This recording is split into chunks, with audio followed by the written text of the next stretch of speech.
Hello, class. So today we'll start on igneous petrology.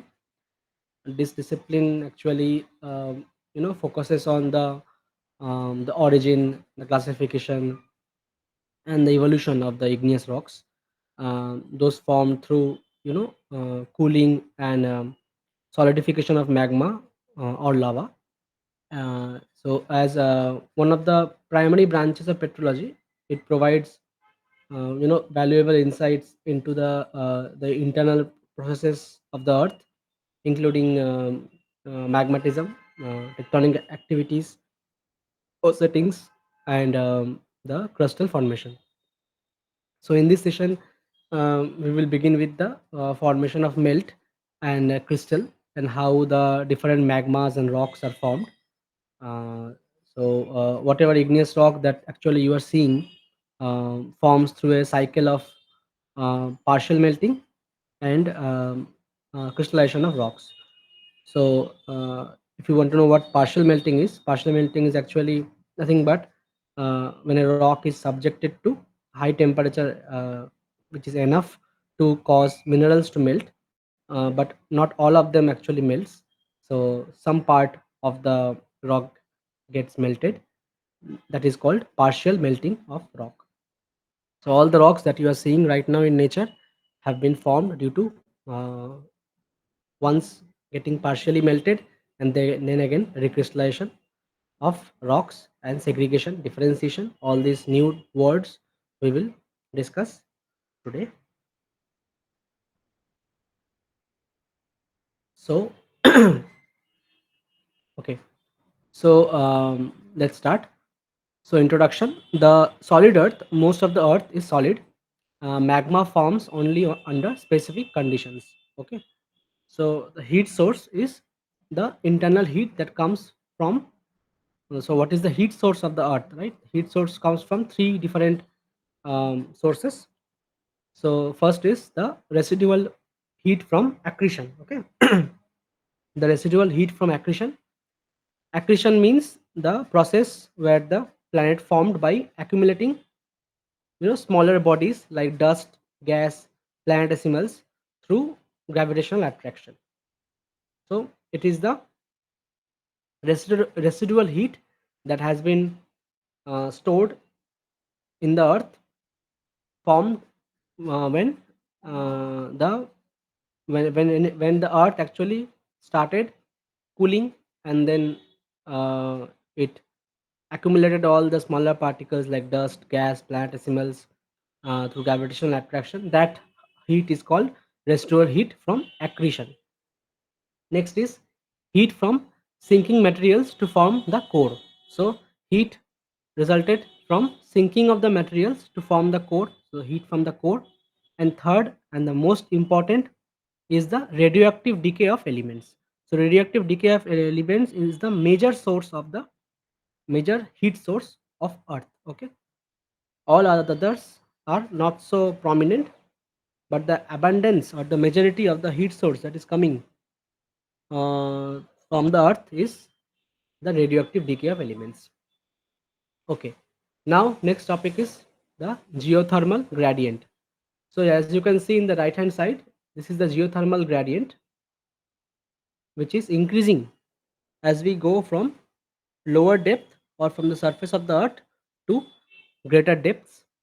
So as you can see, this curve is increasing as we going down. As we are going down, the heat is increasing, and this is the boundary marked inner core, outer core. See, there is a demarcation of heat in the outer core, or in the junction between the outer core and the mantle. Also there is a demarcation where the heat gets gentle.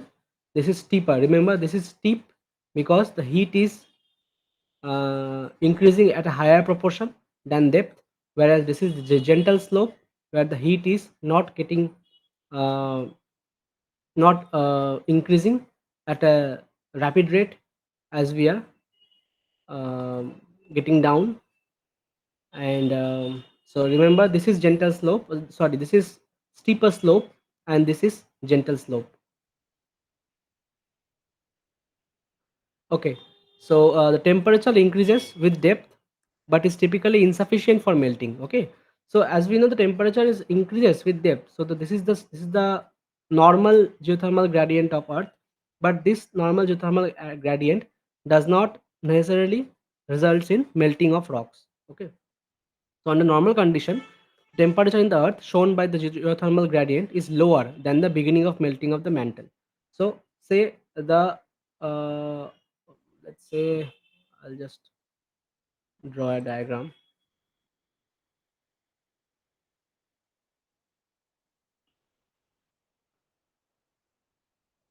Okay, say this is the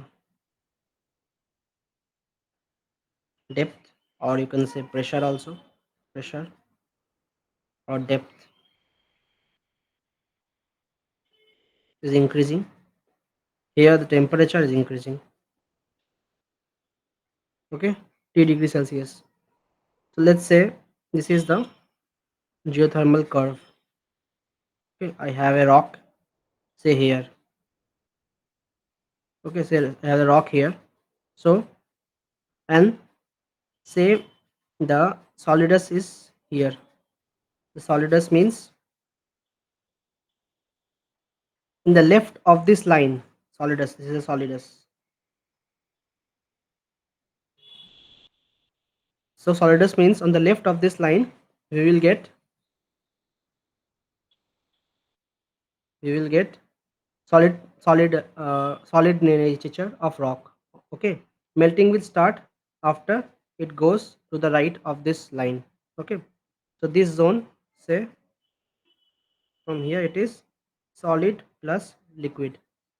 Okay, this zone is solid plus liquid. So in a normal condition, geothermal gradient is here. So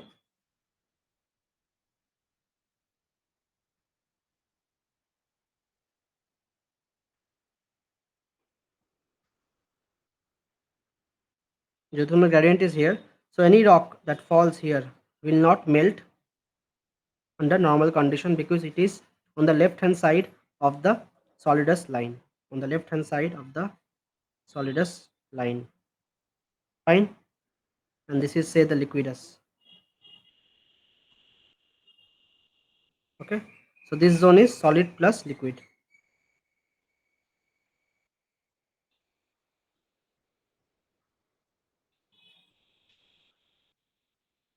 Okay. So under normal condition, the temperature in the earth shown by the geothermal gradient is lower than the beginning of melting or the solidus line of the mantle. Thus, in order for the mantle to melt, there has to be a mechanism to raise the geothermal gradient. So, for melting to start, there should be some mechanism so that reach we can reach that solidus curve to start or to initiate the melting process. Now, pressure effect. So there can be some effects that are pressure effects. Is first, the pure dry minerals results in melting temperature increases with pressure. So in pure dry minerals, melting temperature increases with pressure. So as the pressure increases, the melting temperature also increases in pure dry minerals. Whereas in minerals bearing water and carbon dioxide, the melting temperature decreases with pressure. So as we increase pressure, the melting temperature will decrease. So minerals having having carbon dioxide and water can easily melt if we increase the pressure, right? Because the melting temperature decreases. Now, the behavior of rocks. The rocks melt over a range of temperature depending upon the composition of rocks. Okay, right? So depending on the composition of rock, say the rock is so the rock has a lot of quartz, so it will melt. What it will melt? No, say a melt has a lot of uh, quartz, so it will need a very lower temperature to start producing quartz, right? Like in the Bowen's reaction series, right? And say if a rock has abundant quartz, so a very low temperature will be required to start melting the quartz, right? If we have a rock bearing lot of mafic minerals like olivine pyroxene, so it will require a very high temperature to start melting. Okay, so that is the reason why different temperatures are required for different types of melting in a rock. So rock melt over a range of temperature depending upon the composition of the rock, allowing for partial melting as different minerals in rock have different melting points. Okay. Don't worry, we will again go to that Bowen's reaction series. If you are not being able to understand that, then it will come. The Bowen's reaction series will come in second or third page, and then we will again discuss Bowen's reaction series, and then you will get a better idea of how these things are working. So the volatile components such as H2O or CO2 lowers the melting point of rock. Remember, H2O and CO2 lowers the melting point of rock, and rocks bearing H2O and CO2 have a high tendency of getting melted. Composition: different minerals in rocks have different melting points, right? Different minerals will have different melting points. This is very obvious. And temperature and pressure. So magma generation typically occurs at high temperature. Remember, magma generation occurs at around 800 to 1200 degrees Celsius, depending on upon the minerals. And pressure. So also pressure is also a crucial factor. So often in subduction zone, mid-oceanic regions, and hotspots, we get to see this type of pressure alteration and temperature alteration, and are the major areas where we get to see the melting of rocks. So remember, 800 degrees Celsius to 1200 degrees Celsius. If you see the geothermal curve, 800 degrees Celsius to 1200 degrees Celsius, this is the zone where we will see melting of rocks. Obviously, it has to go either to the right hand side, reaching the say solidus, reaching the right hand area of the solidus, or we can do is we can bring the solidus to a towards the left hand side, so that it cross cuts the geothermal gradient. Okay, so we will come to that, how we can melt a rock, what are the conditions that we have to meet. Okay, so next is the partial melting. So um, partial melting is the process by which only a portion of solid rock melts to form magma. Okay, so partial melting is a process by which only a portion of solid rock melts to form magma. So it occurs because different minerals in a rock have different melting points. As temperature increases, low melting point minerals melts first, which is very natural. Why? While high melting point minerals remains solid. Okay, I hope you understand this one. Okay, so next is conditions favoring partial melting. So what we can do to have partial melting is we can either increase the temperature, which happens in subduction zones or mantle plumes. We can decrease the pressure, that is decompression melting and mid-oceanic ridges, or we can have additions of volatiles like water, lower melting point in subduction zones. So I'll just give you a quick figure so that you never forget these three mechanisms. I'll just again draw this figure. Okay, so the figure will look like this. This is temperature, this is pressure, and say I'll just draw a solidus curve. Okay, solidus curve. Remember, naturally the geothermal gradient is in the left hand side of the solidus curve. Say we have a rock here which is at the left hand side or in the solid phase of the solidus curve. So now here, after crossing this line, we will start getting melts, right? This is the solidus curve, or we can say dry solidus curve. Okay, it's a dry solidus curve because there is no H2O or CO2 involved in the first process. Okay, so what we can do is we can increase the temperature, right? At a constant pressure, remember, at a constant pressure we can increase the temperature, that is say plus del T degree Celsius, and then we can start getting melts from here, right? We can start getting melts from here. As we increase the temperature, the melting will happen and more melts will form from the rock.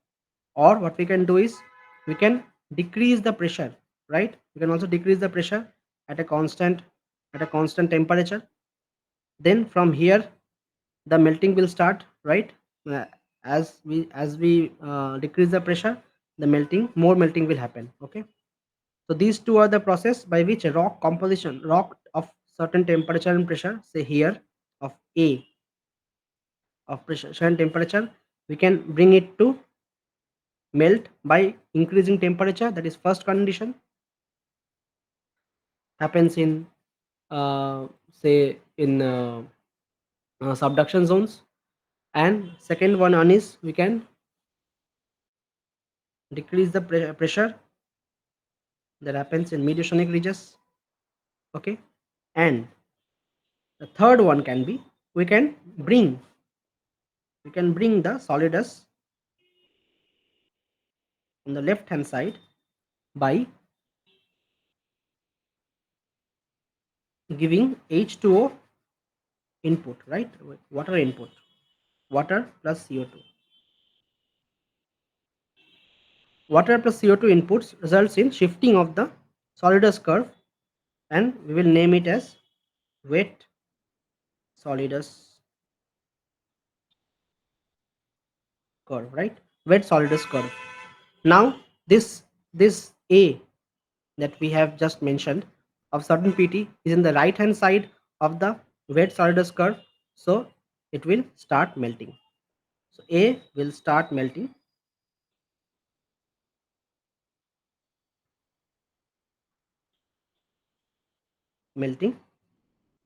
because of input of H2. This is condition 3. I hope you understood what are the different conditions and how we can easily draw it using a graph.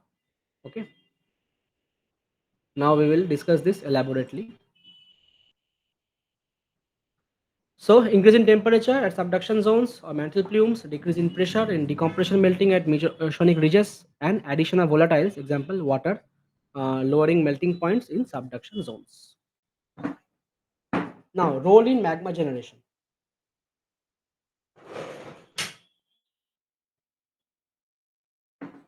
So partial melting is a primary mechanism for magma formation in the Earth's interior. Remember, partial melting is the most primary mechanism for formation of magma in the Earth's interior. Okay, so you can see the settings here and the mechanisms involved and types of magma that is produced. So in mid-oceanic ridges, we get decompression melting. Here also it is written here. Okay, and we get mafic or basaltic type of magma. Basaltic type of magma means it will be blackish in color. It will have a lot of mafic minerals, lesser silicic minerals. Okay. Next is setting is subduction zones where flux melting due to water addition. Subduction zones we get addition of water resulting in shifting of the solidus curve to the left hand side, and which gives intermediate to felsic magma. Remember, intermediate to felsic magma it gives in subduction zones. Next setting is the continental rifts. Mechanism is heating and decompression. Types of magma produced is mafic to intermediate magma. Mafic intermediate magma, heating and decompression in continental rifts. And in hotspots, mantle plume, decompression of rising hot mantle, decompression again, lowering of pressure of rising hot mantle gives also the basaltic magma. So plume gives basaltic magma, MOR gives again mafic basaltic magmas, subduction zones gives intermediate to felsic magma, and continental rifts gives mafic to intermediate magma. So based on settings, these are the mechanism and these are the examples of type of magma that they produce. So next is significance in petrology. So controls magma composition. Partial melts are richer in silica and incompatible elements than the parent rock. So why this happens? Because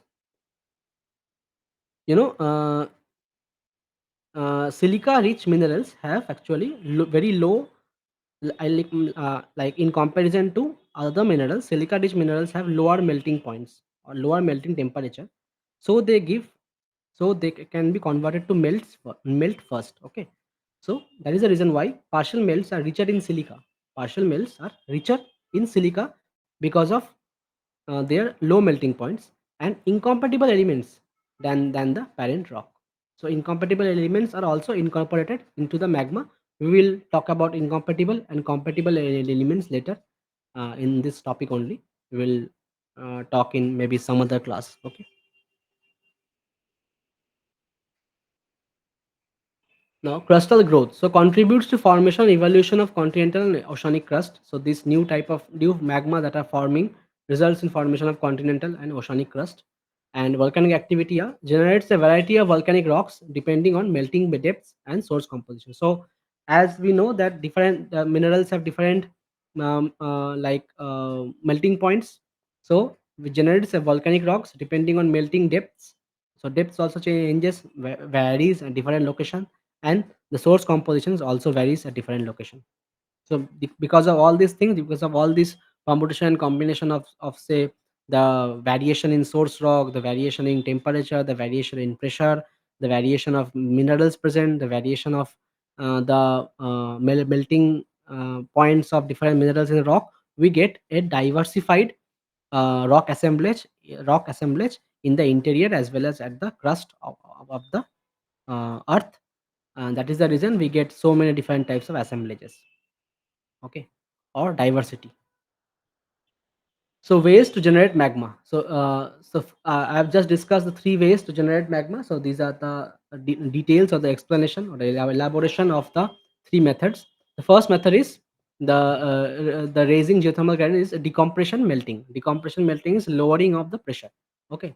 So decompression melting is a major geological process responsible for magma generation, especially a divergent plate boundary. Divergent plate boundary. Remember, it's a divergent plate boundary and mantle plumes.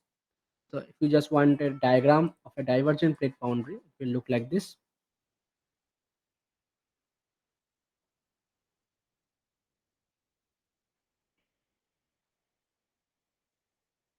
So a divergent plate boundary will look like this, okay, where there will be thinning of the continental crust, and both plates will diverge away from each other. As you can see, this is a thinning of continental crust, and here magma will be erupted, and slowly magma will form layers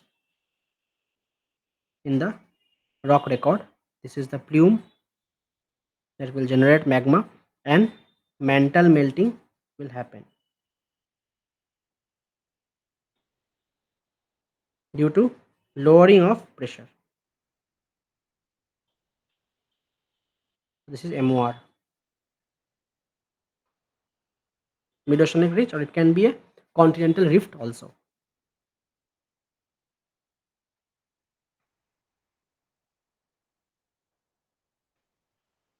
right?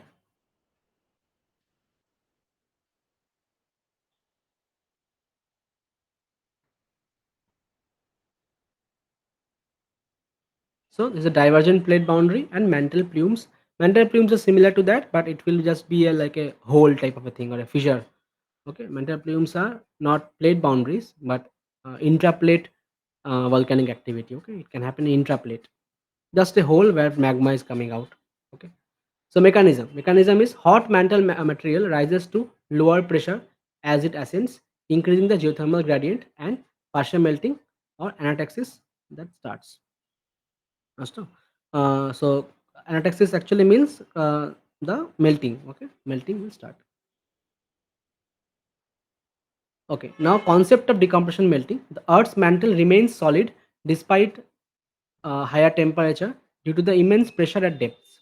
Okay, so when mantle materials ascends due to tectonic or convective forces, the pressure decreases. Right? The temperature remains nearly constant during ascent. That is adiabatic rise. So the when pressure is decreasing, keeping the temperature constant, it's called a adiabatic rise. Okay, so when the temperature is remain constant whereas pressure is decreasing, it is called a adiabatic rise. but melting point drops with pressure. So when the rock crosses its solidus, that is melting curve, partial melting occurs, generating magma. Here you can see this is the geothermal gradient. This is the solidus, and as you can see, as it progresses, the melt will increase 25%, 50%, 75%, and then it will touch the liquidus, and complete melting will happen. Complete melting is very rare um, in the interior of the earth. Only we get to see partial melting of rocks. So as we are, say, if a rock lies here, if we just reduce the pressure, we will see that it touches the liquidus and the melting will start. So geological setting will be mid-oceanic ridges where upwelling of asthenospheric mantle causes decompression melting, forming basaltic magma. Upwelling of asthenospheric mantle causes decompression melting, forming basaltic magma. Asthenosphere lies at the bottom of lithosphere. Okay, asthenosphere is a part of mantle only. Okay, where we get to see convection currents. Okay, continental rifts. Extension causes lithospheric thinning. Extension of the Earth's crust that I have just drawn causes lithospheric thinning, allowing deeper mantle material to rise and melt. Allowing deeper mantle material to rise and melt. Then there is mantle plumes or hotspots. Buoyant plume rises from deep mantle, undergo decompression and cause extensive volcanism. Example Hawaii. So Hawaii is a great example of mantle plume hotspot. This is a current example. You will definitely know that Deccan hotspot, Deccan magmatism happened because of reunion hotspot. Okay, the Deccan traps. Uh, then the petrological significance. So it produces mafic basaltic magma, low in silica. Remember, low in silica, high in iron and magnesium. High in iron and magnesium. Responsible for the formation of new oceanic crust. Responsible for formation of new oceanic crust. We call it MOR, mid oceanic ridge. Okay. So major source of volcanic islands and rift related magmatism. Right.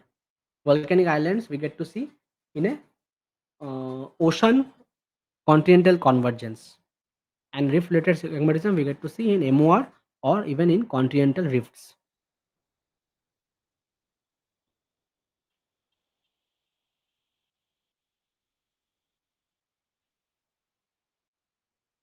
Okay, next is transfer of heat. So definition: heat transfer refers to the transfer of heat from magmatic intrusions or hot mantle material into surrounding cooler rocks, potentially leading to the partial melting.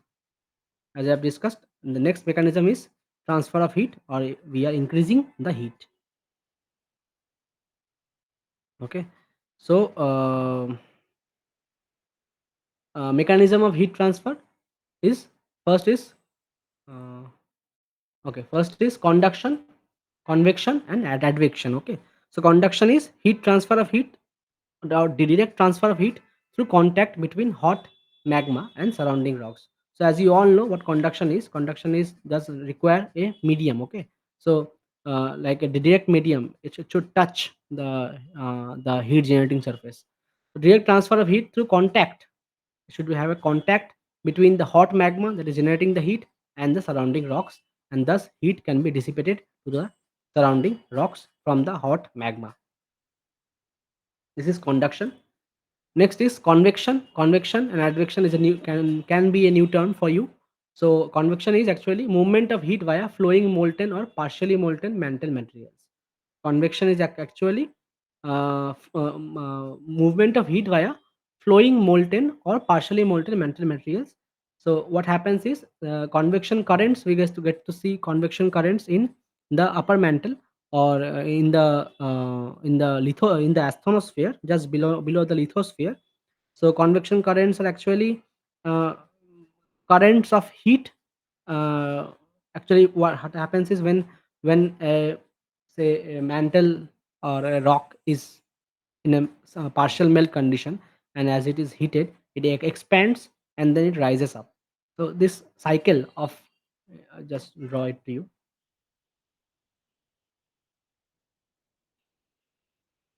This cycle of expansion, rising up, and then again cooling and then going down results in formation of convection currents in the astrosphere. So this is the Earth's surface. Say this is the lithosphere.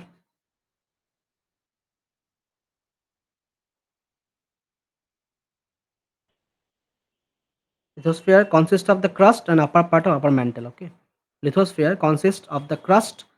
Crust means the rocky part, the or the top part of the Earth, and the lower or upper part of the upper mantle. Okay, just below it is a just this is actually very thin layer, but I will just exaggerate it so that I can draw the draw the convection currents. Okay, these are the convection currents.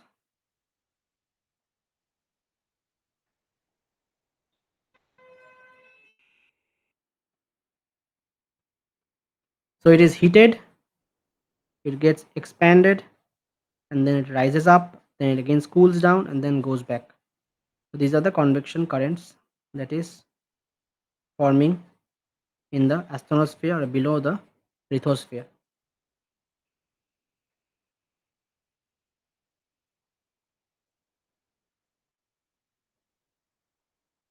Convection current. Okay.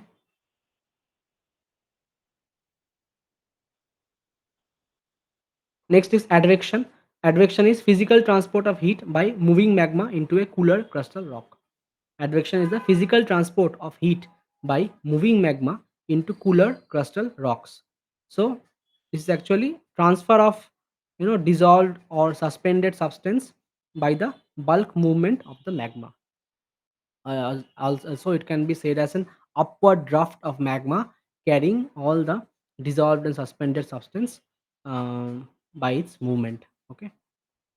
Here you can see this is a temperature again same curve, but uh, the place where it happens, remember the solidus curve is actually like this. Okay, liquid crystals plus vapor. Okay, this happens here in the continental setting.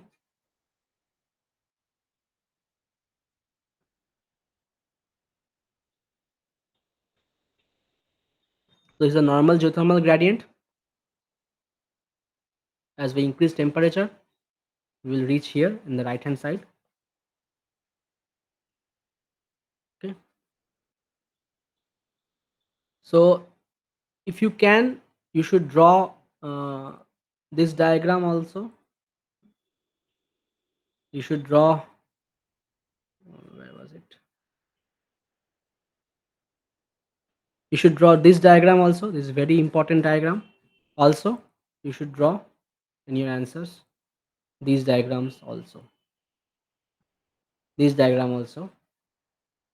This diagram also. And again, there will be a separate diagram also in the third category. Okay, you have to draw all these things in your answers. Okay, so next is role in magmatic generation. So heat transfer plays a significant role in generating magma, especially in continental setting and crustal anaxes. So process and description are mafic magma intrusion, injected hot basaltic magma heats surrounding felsic crust, and crustal melting. Partial melting of continental crust forms granitic magma. So mafic magma intrusion, injected hot basaltic magma heats surrounding felsic crust, and crustal melting anaxis. Partial melting of continental crust forms granitic magma. Then there is hybrid magmatism, which interaction of mantle derived and crust derived magma. So this is a hybrid mode where interaction of both mantle derived as well as crust derived magmas take place.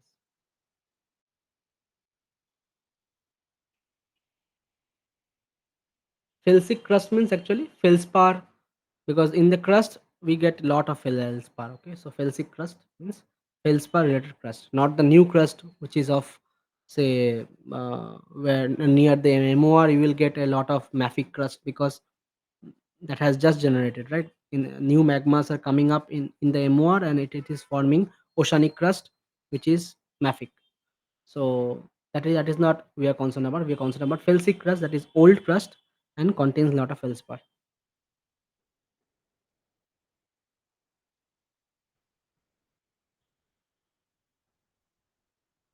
Okay.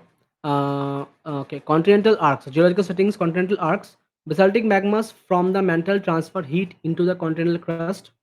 Okay. Hotspot and rift zones. Rising mantle plumes intrude into the crust, triggering melting by heat transfer and forms large igneous provinces. Repeated mafic intrusions heat the crust over time. So these repeated mafic intrusions heat the crust over time. So these are the different settings, and these are different processes that takes place in these settings. And petrological significance is it produces granitic, remember this is granitic and rhyolitic magma through crustal melting.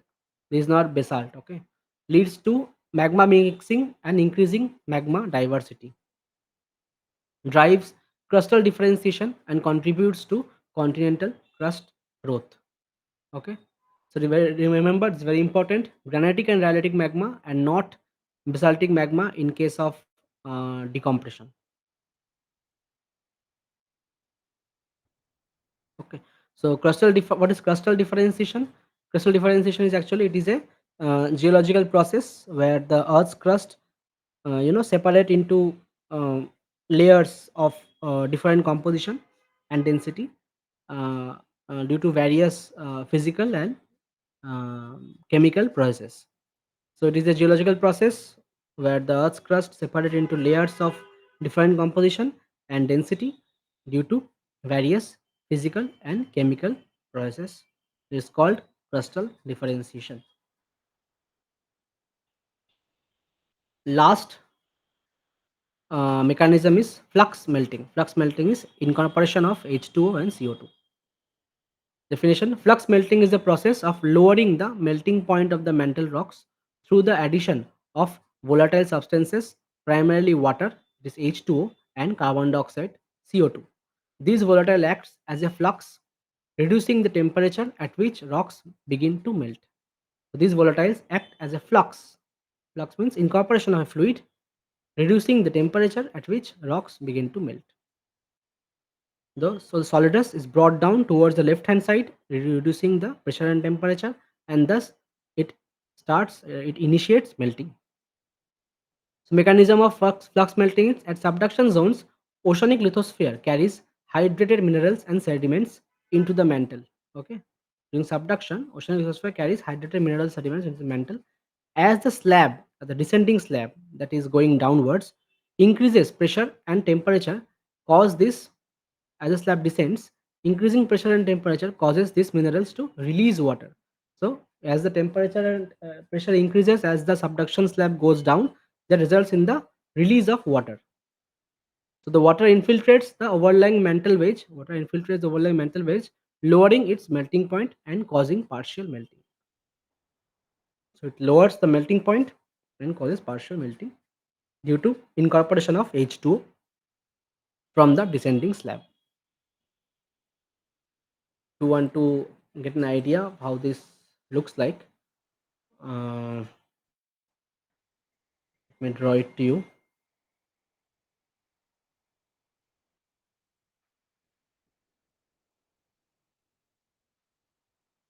It looks like this. This is the, say, subducting plate, and this is the overriding plate. Okay, this is the overriding plate. Remember, overriding plate and subducting plate.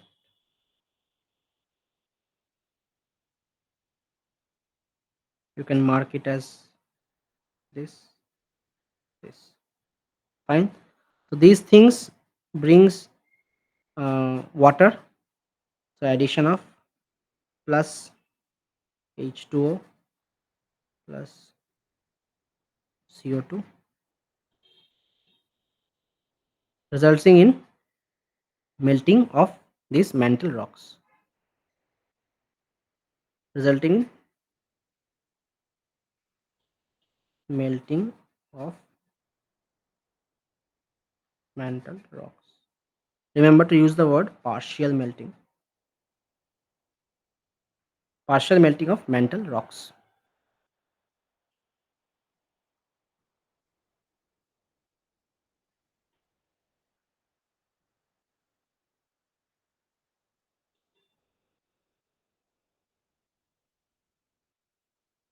This diagram is very important. You should draw it in your answers. The same thing. Now you can see thus the liquidus is brought to the left hand side. Okay, left hand side of the geothermal gradient. So here the melting will start. This is again a schematic diagram of a subducting oceanic plate here, and addition of water and andesitic magma.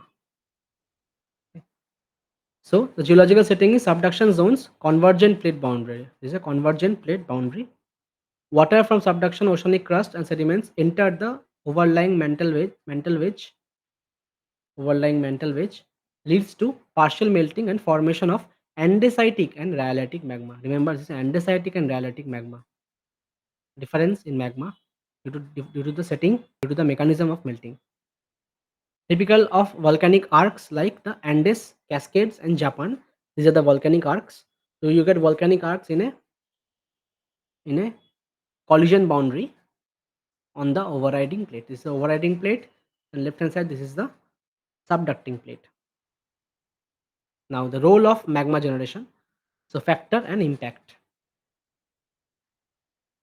The first factor is addition of volatiles results in lowering of solidus temperature of perrotite. Perrotite is a rock found in the deeper mantles, and initiates partial melting, generates magma at subduction zone. Magma composition produces silica rich and volatile rich magma. Volatile because of high amount of H2O and CO2. Crust formation contributes to continental crust development. Okay, so these are the magma generation factors and impact. We'll talk about perrotite in later classes. Meteorological significance, it generates intermediate to felsic magma. Okay, andesite, dacite, rhyolite are intermediate to felsic magmas. Magmas are explosive because of high amount of H2O. If a magma contains high amount of H2O and CO2, it will be explosive. That means the if a say um uh, like Hawaiian magmas are basaltic and contains like majority of time it contains less H2O and less CO2. So the magmatic eruption is actually very quiet. That means no like no blast or no um, let me draw it to you. No blast or no uh, expulsion happens.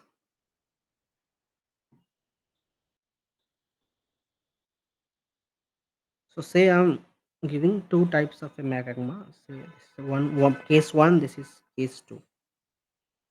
This is devoid of any H2O, minus H2O, CO2. This is plus H2O. Sorry.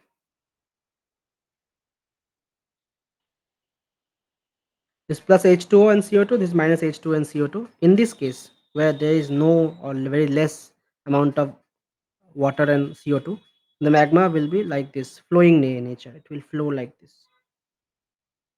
It will flow like this.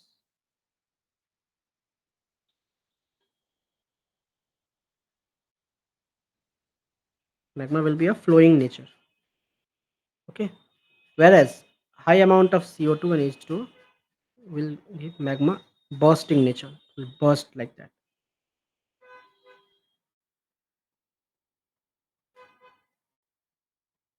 Burst like that.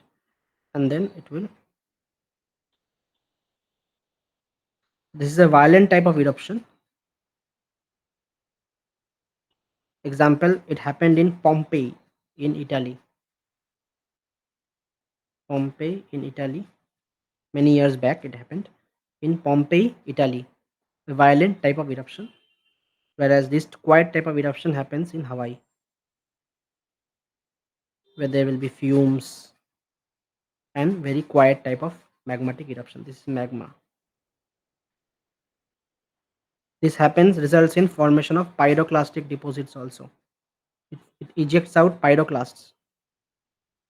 Pyroclast means rock fragments uh, derived from magmatic expulsion.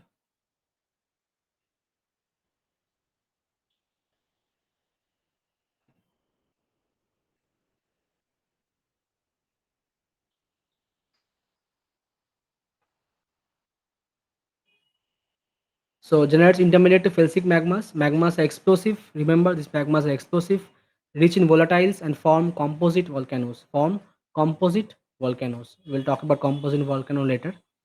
Play a vital role in arc magmatism and continental crust evolution. Okay. So these are the ways to generate magma, rising the geothermal gradient. In short, if question asks, write briefly about ways to generate magma or process of magma generation, and always use diagrams from above. And also, I have also drawn some of the diagrams. You can use that as well. I hope you will be able to write the answers related to generation of magma. Okay. The first, decompression melting mechanism, hot mantle material rises to lower pressure, increasing the geothermal gradient, and partial melting anataxis starts. Condition occurs beneath oceanic ridges, hotspot, continental rift valleys, results formation of basaltic magmas from partial melts. Then there is transfer of heat mechanism is intrusion of hot magma into cooler crust, raises local temperatures and geothermal gradients. Effects repeated intrusions can lead to melting of surrounding rocks. And common environments found in continental rift valleys, hotspots, and subduction zones. Then, at last, the flux melting mechanism addition of H2O and CO2 lowers melting temperature of rocks, occurs in subduction zones where water is released from subducting materials, results partial melting of the mantle, generating magma. This is the summary of what we have just discussed in the 4 pages. So, next is crystallization of magma. Next is crystallization of magma. Now, we know how magma is generated from a parent rock. Now we will study how this magma again crystallizes. So I've just said in the starting of the lecture, right? There's a cycle going on. Once the parent rock partially melts, it forms magma. Again, from that magma, different type of minerals and different types of rocks are formed. Again, those rock will partial melt, and then again will form rock. So all the rocks that we are seeing right now in Earth's crust, or even inside the Earth's crust, have been formed because of this continuous cycle of partial melting and recrystallization or crystallization of magma. Not recrystallization. Recrystallization is a term used in metamorphic petrology. So we will use crystallization of magma because it has gone to the stage of magma and then again getting crystallized.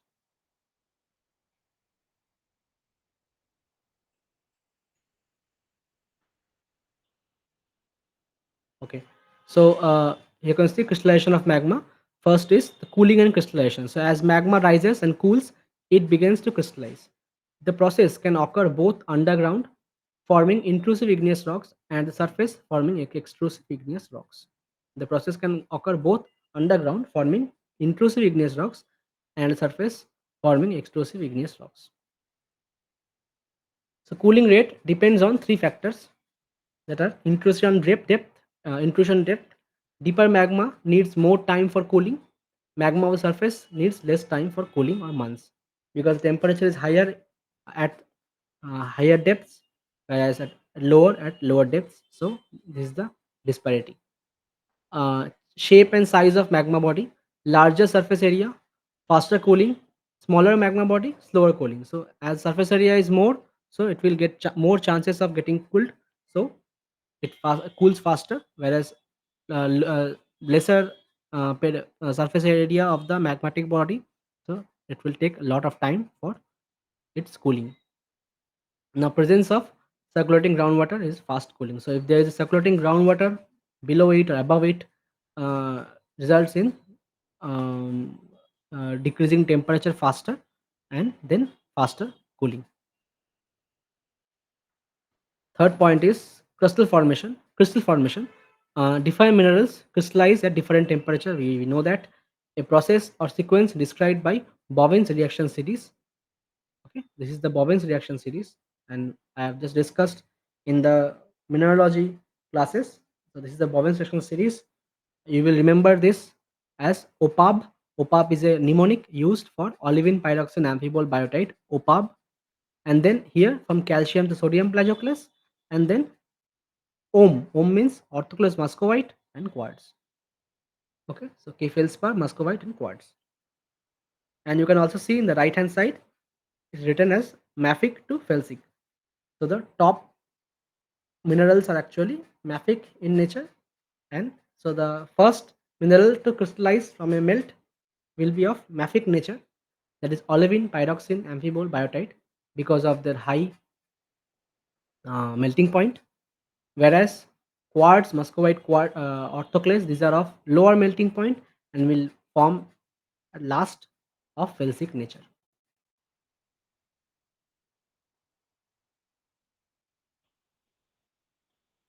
So olivine and pyroxene forms at higher temperature because of the higher melting point, and feldspar and quartz, that is at the below, that is at the bottom of the uh, Bowen's reaction series, will form at lower temperature because of the lower melting point. As magma cools, seed crystals of olivine begin to form. So this is the seed crystal. It began to form as the magma cools. Ferromagnesian minerals. Ferromagnesian minerals means minerals containing Fe and Mg are the first to form from cooling.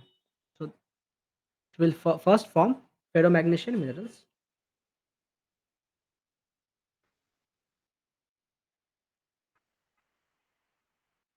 Okay.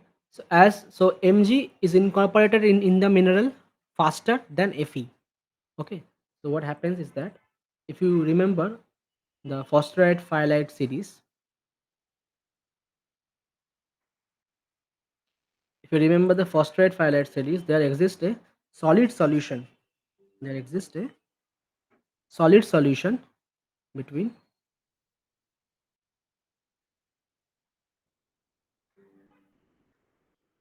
FO and Mg. Between FO and FO being Mg bearing and phyllite being Fe bearing. Okay, phyllite being Fe bearing. Now, when olivine forms, the seed crystal will be Mg rich. That means phosphorite. Phosphorite. Then slowly iron content will increase. Say 5% iron here. So this is here, this point. This layer is this layer. Then again another layer will form of even more Fe content. So coming here. So as it progresses, it will come to here. Okay. So like this zonation of this mineral will happen, and the last formed layer will be of phyllatic composition, having very low Mg or no Mg, and maybe very high Fe content. So this Mg to Fe layering occurs in olivine, and this is called zonation of olivine, because from a melt, say this is a melt, as crystallization will happen, Mg will first be incorporated in the crystals from the melt, then Fe will go in the crystal. Fine.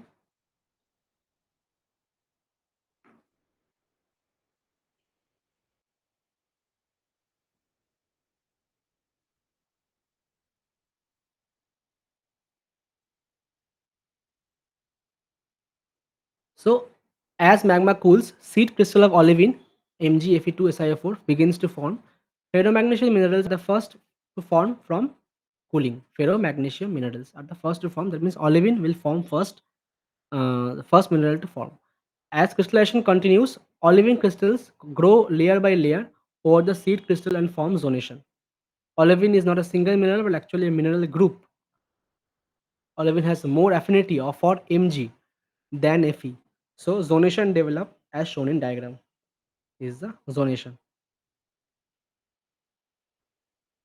At around 1100 degrees Celsius, pyroxene will start crystallizing along with olivine. So pyroxene will also start crystallizing along with olivine.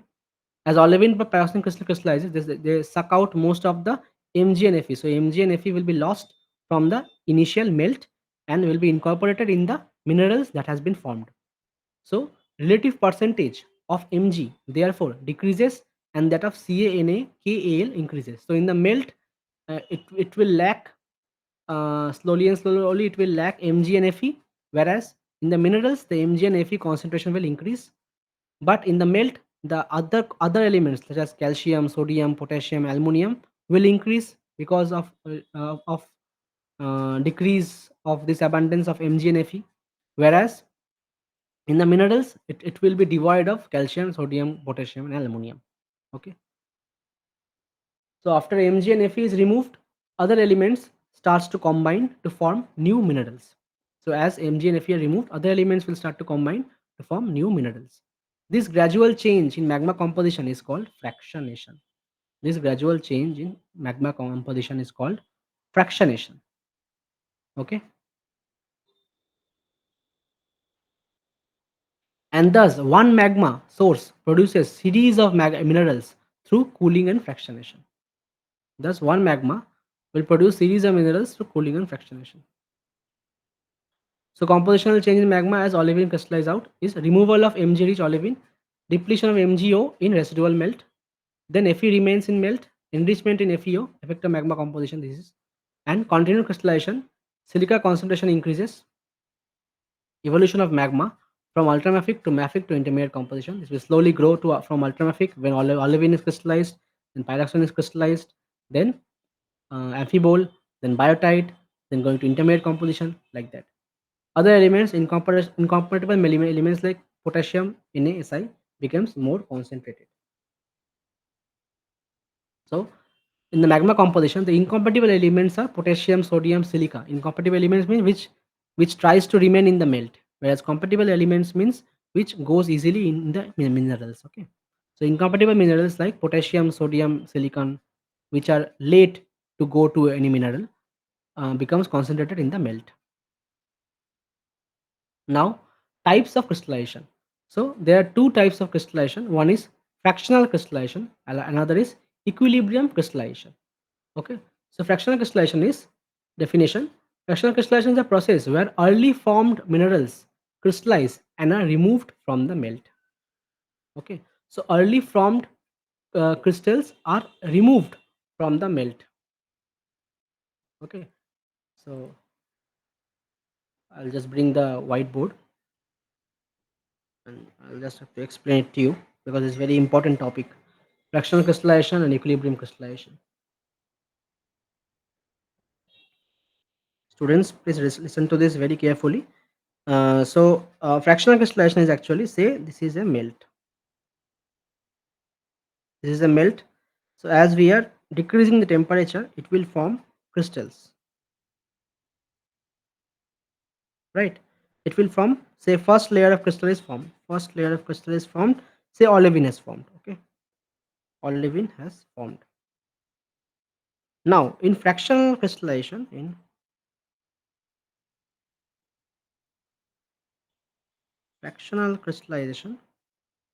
we are removing as soon as from a melt a crystal is forming, we are removing the crystal and we are not allowing the crystal to again react with the residual magma.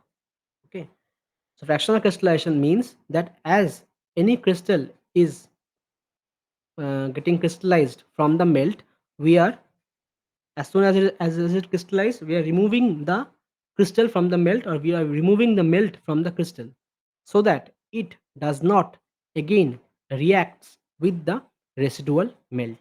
So as olivine is crystallized or say as phosphorite is crystallizing, we are removing the it from the melt. As pyrite is crystallizing, we are removing it from the melt. As pyroxene is crystallizing, we are removing it from the melt. Like that. Okay. So we are not allowing the minerals to again getting reacted or to getting react with the residual magma that is present. Okay.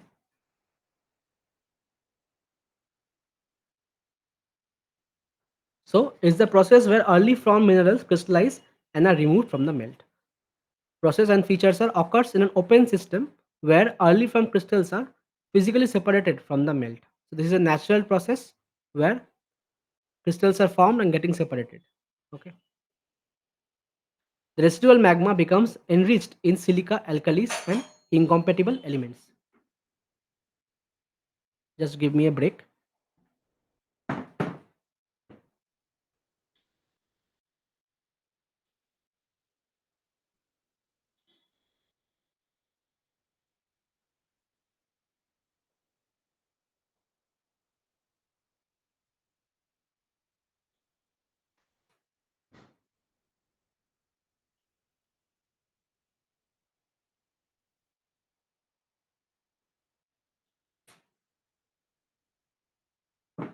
Okay, I'm back. So occurs in an open system where early formed crystals are physically separated from the melt.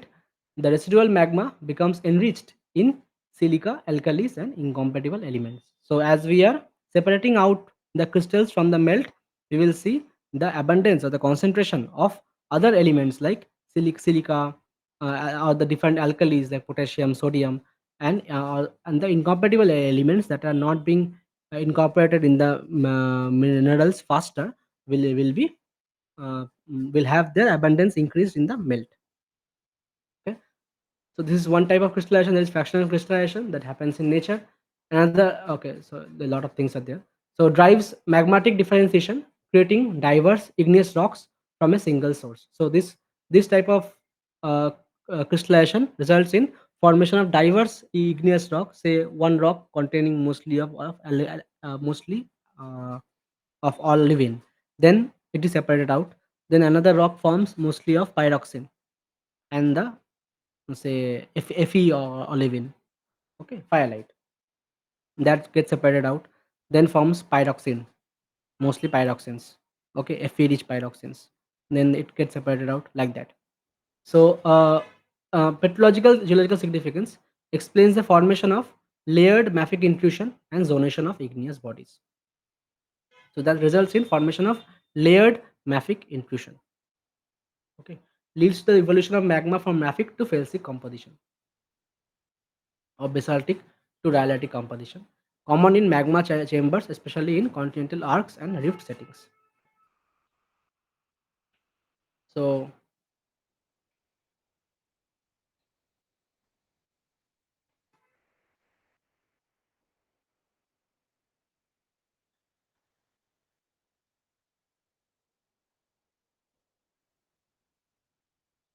so layered magmatic intrusion is like this. Say this is a layer magma. It will form layers of magma like this.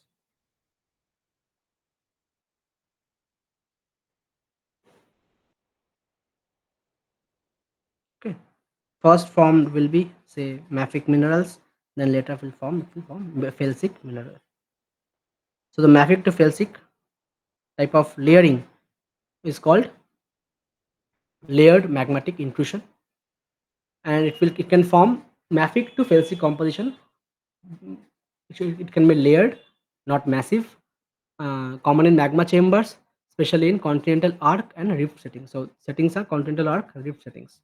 Example: in a cooling basaltic magma, early minerals like olivine and pyroxene crystallize first and settle out, leaving the melt richer in silica and sodium, leading to andesitic and rhyolitic magmas over time. So silica and sodium results in andesitic and rhyolitic magmas over time. The next one is equilibrium crystallization, where we are not picking out the crystals from the melt, we are allowing it to settle there and react with the residual melt. So, equilibrium crystallization is a process in which crystals remain in continuous chemical equilibrium or reaction with the surrounding melt during cooling. Okay, so key features are occurs in a closed system, system. That was open system in the previous one. This one is closed system. Crystals and melt remain in contact and exchange elements. Crystals and melts remain in contact and can exchange elements. So the residual melt can exchange elements from the already formed crystals.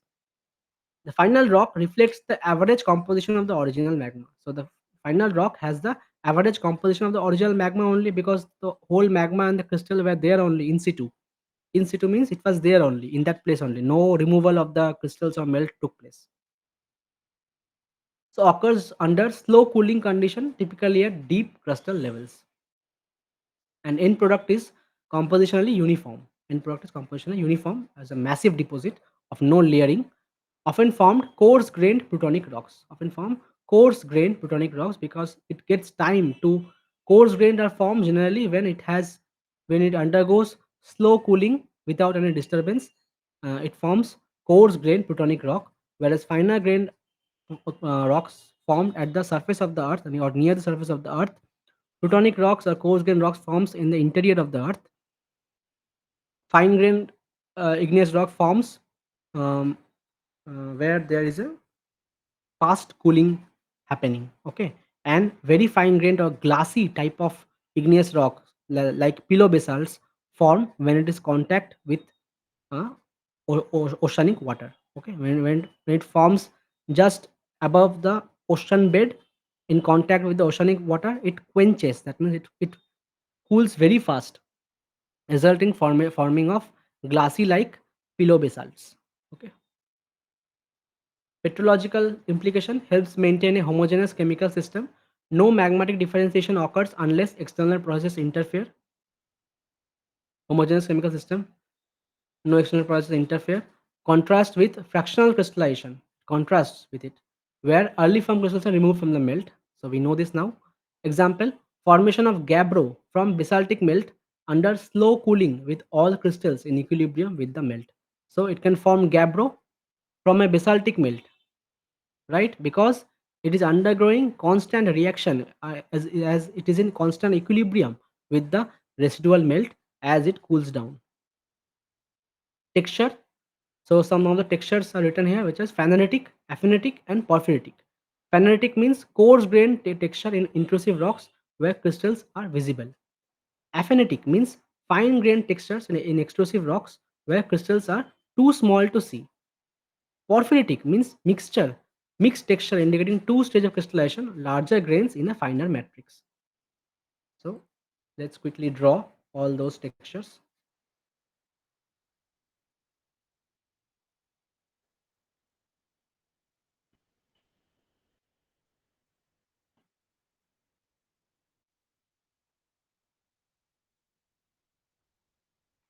So a phaneretic rock will look like this,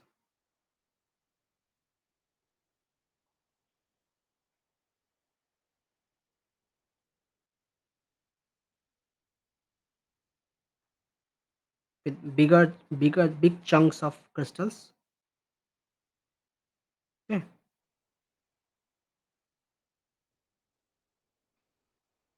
It is better to draw euhedral grains. That means which has perfect sides like this.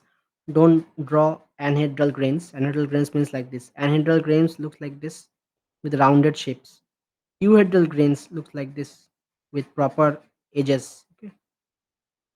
So try to draw euhedral grains only, because slow cooling results in perfect formation of crystals with well defined sides, whereas faster cooling results in formation of anhedral crystals with rounded sides.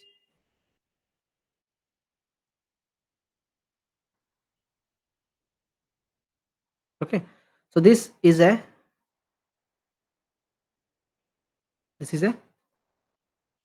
um, phaneretic rock. Okay, phaneretic rock having a phaneretic texture. Phaneretic actually is a texture. Okay, phaneretic rock or phaneretic texture, whereas a rock of any rock in which you cannot identify minerals through your naked eye and you have to use microscopic study to understand the basic minerals present in the rock is a fine grained rock is a fine grained rock is called as aphanetic texture.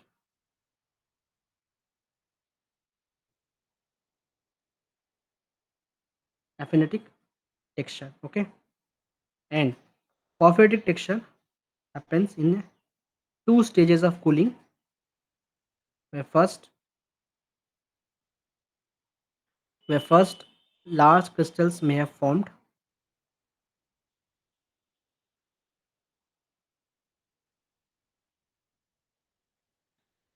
due to slow cooling, and on a host of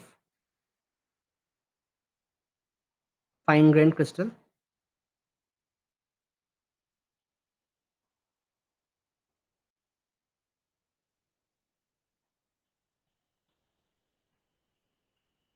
is called a porphyritic texture.